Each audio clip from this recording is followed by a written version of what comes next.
Hi guys, let's take a look at our learning targets for this part of our notes. This is the last section of notes we have. It's part 3, it's the biggest section, it's probably the most complex section of notes, but it's definitely something very manageable if you chunk it out and don't try to sit down and do it all at once because it's complex and you're going to need some time to digest it and think through it as we go through this week. Learning targets wise, we are on learning target A this week. We are going to illustrate the central dogma of molecular biology, which is including transcription and translation. Combined, those make up the central dogma, and the role proteins have in our everyday lives. So that's how we're going to cover that. So you should also be pulling up your notes in Google Classroom. And I'm going to talk kind of quick because I don't want to be on here. I don't want to keep you guys on here for super long. The notes, fill them out as usual, turn them in, take a picture if you do them by hand. If you do them on there, great, submit that. Or if you print them out and write on them, take a picture and submit that, okay? Or just handwrite it up. All right, let's go ahead and get started on this set of notes. Okay, so DNA is the instructions that tell us which proteins to make. And not by us, I mean our cells. It tells our bodies what to make. The path going from genes, which is your sequences of DNA, to proteins has 2 steps. The first step is transcription, and that's where we copy the DNA to make RNA. And the second step is going to be translation, which is where RNA codes, so that transcription has chunks of it that are codes, and that's used to make proteins. Combined, these 2 make up the central dogma, okay? And we'll get into each of these separately in just a second, so you will have a much better understanding. So the structure, the nucleotide structure for RNA is very similar to DNA. The biggest difference would be that the nitrogenous base, you cannot have thymine, you can only have uracil, and your sugar is deoxyribose, and we'll get to that in a second too. But it has a sugar, 5-carbon sugar, a phosphate group, and a nitrogenous base. So very similar structure, just minor differences between the 2. RNA is long chains of nucleotides made during transcription. So when that RNA or DNA is converted into RNA, you just have everything. It's almost like a replicated pair, except that wherever there was a T for thymine, now there's a U for uracil, and that's how we know it's RNA, not TNA, or not DNA. And then there's also a difference in the sugar.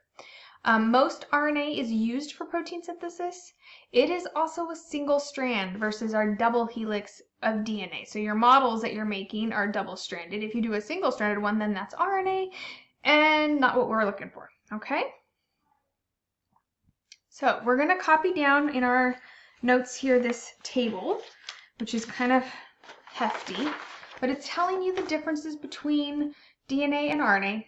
The biggest one for the sugars is the DNA has 1 less oxygen. They're both 5-carbon sugars. This is deoxyribose. This is just ribose, and this is why we have RNA, and then this is where the D comes for DNA. The nitrogenous bases are almost identical. The biggest difference is DNA has thymine, RNA has uracil. There is no thymine in RNA. Please, on your models, when you're doing those, don't put uracil instead. I have had students do that. Make sure you do the correct one for what you're building. If you're building DNA, you're including thymine. If you're ever dealing with RNA, you're including uracil. The phosphate is the same in both, which is great. The number of strands, as I mentioned earlier, the DNA is a double strand. RNA is a single strand, okay? Oopsie. The size. DNA has hundreds of millions of base pairs, versus RNA, which is much smaller sections. It's hundreds to thousands of base pairs, or bases, not pairs, sorry, just bases because it's single-stranded. So you just have a chunk. You'll have a chunk of RNA for this length of DNA, and then you might have another chunk down here from the DNA that is being converted into RNA. So it's not the whole strand getting converted, so it's not the same length. 3 forms of RNA. Okay, so there are 3 types of RNA that you're going to be responsible for. Messenger RNA is abbreviated mRNA, and that is going to carry copies of the instructions for protein synthesis from the nucleus out through the membrane to the cytoplasm. There, it's going to be met with tRNA, and tRNA is also called transfer RNA, and it takes the amino acids to the ribosomes in the order specified by the mRNA. Okay, and then ribosomal RNA which is also called rRNA, is actually part of the ribosome structure where the proteins are made. So there's not a separate piece of anything. It's just attached, kind of part of the ribosome structure.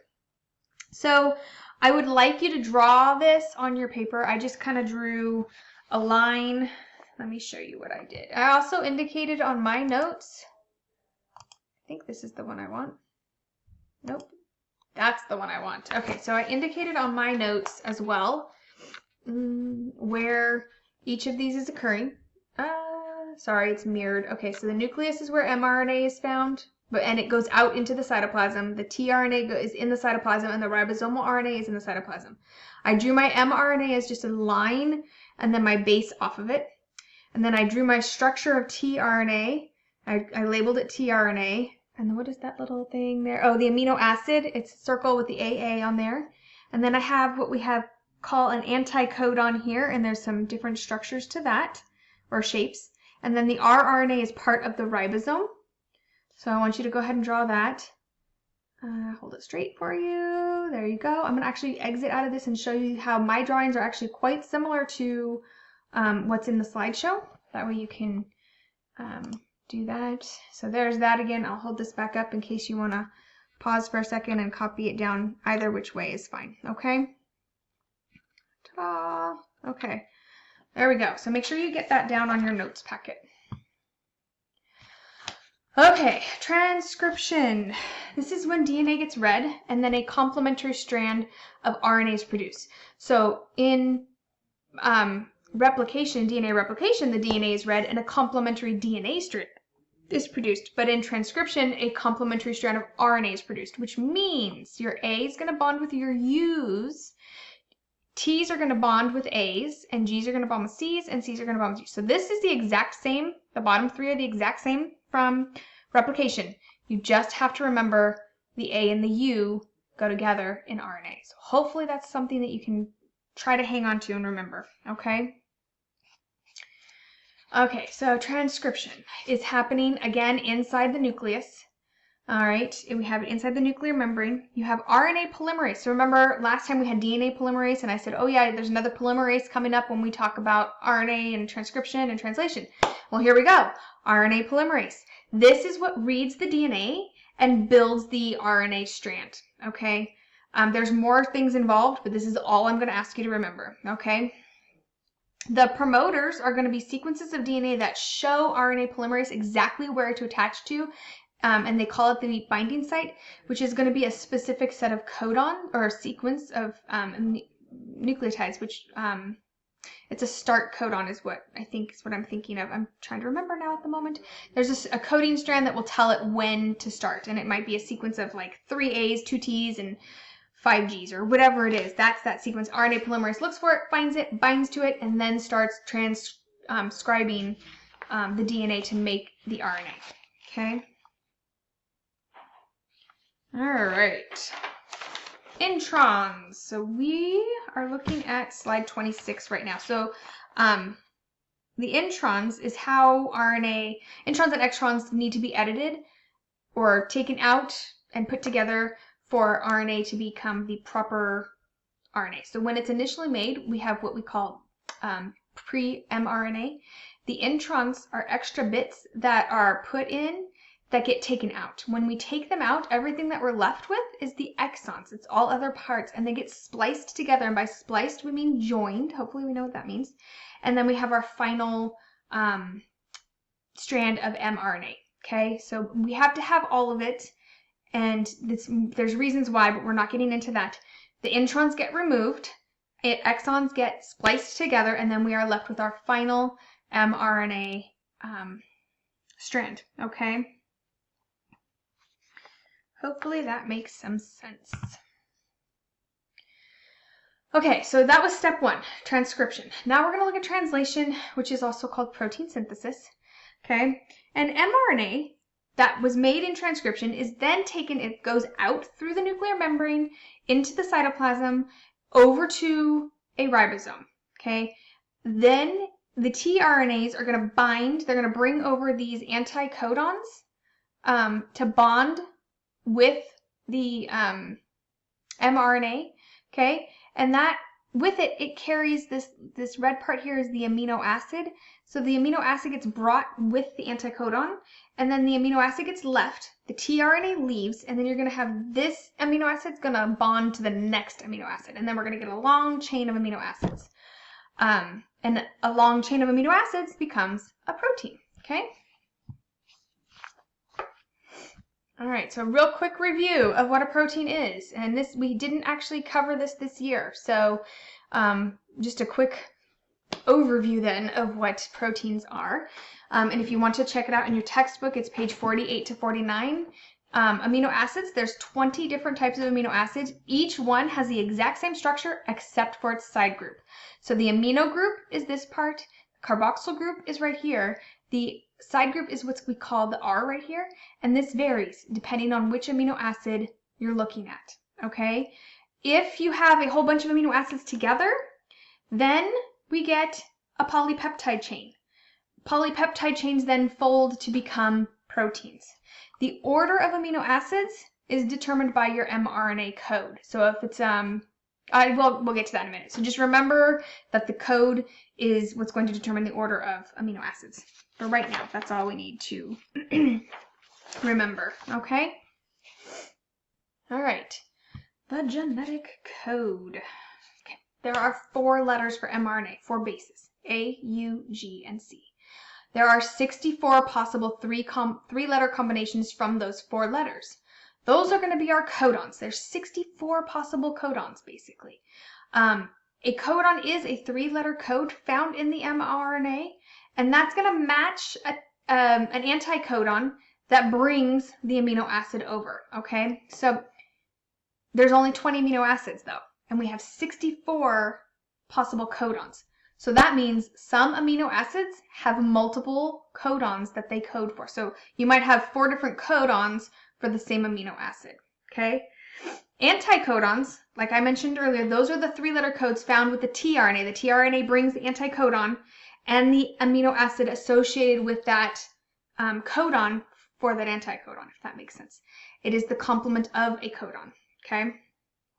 And hopefully when I show you pictures of it in a second, it'll make more sense. And actually we're going to, before we go on to this, we are going to look at doing something on the board very quickly. And you're going to add this to your notes. Okay. Sorry, I wish we had this at school. It's a lot easier to explain, but we'll just have to make it work, okay? All right, so I'd like for you to copy down a strand of DNA that I'm going to put up here. So we're going to have a strand of DNA. We will then have this complementary strand of mRNA. And then we will find the complementary strand to that mRNA to get our tRNA, okay? So let's do, and this is mirrored, isn't it? Or is it, can you read it fine? Yeah, you can read it fine. Okay. So we have A, T, C, C, G, T, T, G. Okay, so that's my code, my DNA strand here. If I want to get my complementary strand, my A is going to bond, but not with T because we're looking at mRNA, not DNA. So we're going to have U. We have U, and then my T bonds to an A. My C will, just like DNA, bond with a G. Yeah, there we go. My G here bonds with a C. My T will bond with an A, 2 of those, and then a C. Okay, right here we have 3 sets of 3. These are our codons.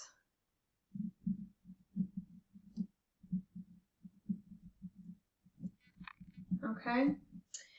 Now we need to find what the complementary tRNA strand is that goes with this. And that we can find by going and doing the opposite. So U is going to bond with A.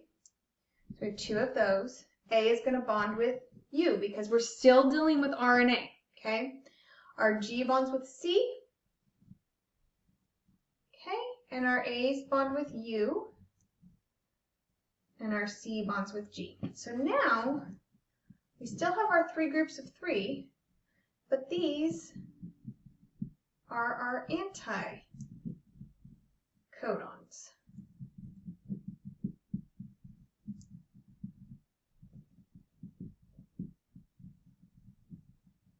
All right, so hopefully that makes sense.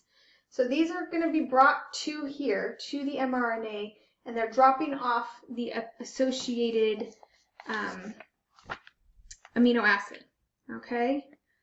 So hopefully that makes sense. Pause that if you need time to go over that, or rewind it and rewatch it if you need that, okay? All right.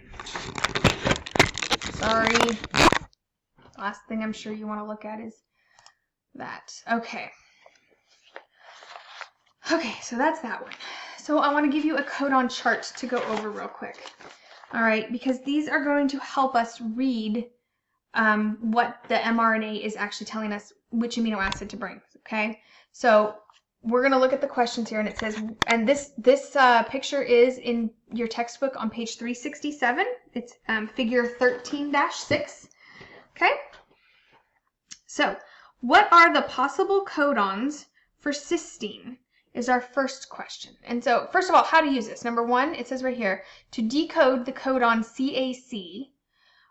So CAC, the codon is your mRNA. Find the first letter in the set of the bases at the center of the circle. So you're going to start here, center of the circle, okay? Then the second letter, so this would be C. Find your C, got it, okay? The second letter is going to be in the second circle, but we're only looking at this quadrant right here. So A is our second letter, we go there.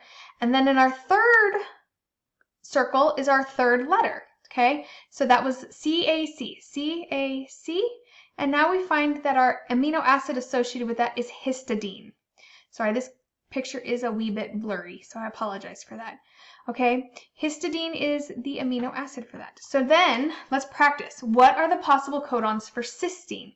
So we need to go through here and find cysteine. Do we find cysteine? Oh, there's cysteine. Boom, right here. So what's our codon for that? Well, we start at the middle. So we have U is our first one. Our second ring to get to here, well, that is G, because all of these are UG. And then cysteine can actually be UGU or UGC. So you would have to put both of those on your line there, okay? Number 2 is asking us what is the amino acid for AGG. So I'm going to go to this quadrant here. I'm going to go to A. Okay, and then I got to go, my second ring is G, and then my third ring is also G, so I've got to go to here, G. Okay, so this is arginine, or arginine. I don't know how to pronounce it. I'm going to go with arginine. That sounds better. Okay? Now, are there any other codons that can translate for arginine? Hopefully you see that there's this one here. So instead of the AGG, you have AGA. Also codes for arginine. Okay? So that's one method of doing this. There is another chart. Of course there's another chart, which we will get to later. Okay? All right. Here's our version 2. It's later. Okay? Instead of it being in a circle, we have a square. So our first letter is here. So let's say we would like the same one before. Let's say we want to do CAC. From our example before. So our first letter's here, okay? So we go to C. So we're looking at this row, okay? Our second letter was A, which is this row, okay? C-A, and then we look at this row for our third letter. So C, boom, C-A-C is right here. And this is histidine, just like we saw before, okay? And then I think we had to find cysteine. So if we find cysteine, you can see our letters are U, G, U, or C. Both of those are for cysteine. Okay, so that's the same problem that we did before. It just depends on which one you like better, but on the tests that in the past I've given, I think we do both of them to make sure you can at least attempt to read them together, or both of them, okay? So, quick overview of what's going on. So we have our messenger RNA in the cytoplasm coming out of the nucleus into the cytoplasm. It's got its code. This AUG is your start codon, okay? You'll always see that at the beginning. And then the transfer RNA comes in, matches the anticodon to the codon, brings its amino acid, okay? As soon as the amino acid has connected to the next amino acid, the tRNA and the anticodon leave the ribosome, okay? When that gives it room to move on, and then the next one can come in, and then they can continue bonding, and you get this nice long chain, polypeptide chain, of amino acids, okay? And then there is a stop codon as well, but we're not going to worry about that at the exact moment. You can go through and read through all of the instructions too. I think there's actually 3 stop codons, if I'm not mistaken. Maybe there's just the one. I thought there was more than one. UGA is a stop codon. Maybe there's just one. I'm trying to remember. And AUG is always the start codon. Oh yeah, there's 3 stop codons. Thank you. I thought so. Okay, and then this is the one, the initiating one. Start codon, it's also methionine. So it can be in the middle as well and bring that amino acid. Okay. Let's look at newly synthesized. So this is another way of looking at it. You have your codon here, your anticodon here on your tRNA. Your amino acid is here. It's connecting together with them. Okay, so you get a nice long chain. Here's your summary again. Transcription is occurring in the nucleus, goes out into the cytoplasm. Translation is occurring in the cytoplasm, and you get your long chain of polypeptide, or your long polypeptide chain of amino acids. Okay, moving on. That was quite a bit, so please feel free to pause for the night, whatever you need to do, okay? Let's go on to mutations now. And mutations are inheritable changes in genetic information that can be caused by random errors in replication. If the checkpoints get overlooked and something doesn't get caught, you'll have a mutation. Stress can also induce mutations. Physical mutagens like X-rays and UV light, along with other things, can cause physical mutations. And then we have chemical mutagens, which is caused by pesticides, tobacco, when you're vaping, those kinds of things can cause those chemical mutagens to get into your lungs and your bloodstream, and then you have mutations, and it's not good, okay? So don't do that. Types of mutations. There are 2 main types that we're going to look at. Gene mutations, which we are going to look at point and frame shift, as well as chromosomal mutations, which we will not be doing much on today. Chromosomal ones will be... we will look at them, but mostly we're going to actually spend a whole unit dealing with chromosomal mutations. So you're just going to get a brief overview of it. Okay, point mutations. A change in a single nucleotide in DNA. There are 3 main types. We have substitutions, insertions, and deletions. You did have to know these. Prior, when we were in school, you would have had to know these and would have had to be able to identify which type of mutation was going on. I don't think we're going to be doing that in the same way this semester. So there you go. A substitution. Please add this to your notes. It is not, there's no line for it. Let me rephrase that. There is no line for it, so please make sure you add this. I just kind of put it off to the side, okay? I've got substitution and insertion and deletion. So substitutions change out a single base pair, okay? It does not change the rest of the sequence. The codons after it stay the same. So you had this sequence here. If you change the C to a T, the rest of it doesn't change. So you're going to have the same amino acids. If you insert one, everything gets shifted down. So everything past that mutation is affected and changed. If you take one out and remove one, that shortens the strand, everything gets moved up. And so your sequence is changed again, okay? So there you go. That's changes in an entire amino acid sequence, okay? Sorry about that. All right, chromosomal mutations. This is a change in the number or structure of chromosomes. You have deletion again, you have duplication, you have inversion and translocation. Again, this would have been something we would have had you know pretty well and be able to do a test on. Questions on what type of mutation had occurred. So let's assume that we have our original chromosome here, okay? And it's A, B, C, D, E, F, G, or A, B, C, D, E, F, sorry, no G. If we were to have a deletion occur, one of our nucleotides would be removed, one of our bases. So our B is gone, okay, on this chromosome. If we were to have duplication, you would have a second set of the same one. So the B, instead of ABC, it would be ABBC. Inversion is going to flip-flop things. So instead of ABC, now we're ACB, which can have dramatic effects, believe it or not. And translocation is where you have something come in from another chromosome, and that puts it in. So instead, it's kind of an insertion, but it's bringing it from someplace else, and you're transplanting it into your chromosome. So instead of ABC, we're ABGHC. So there's some definite added DNA in here, okay?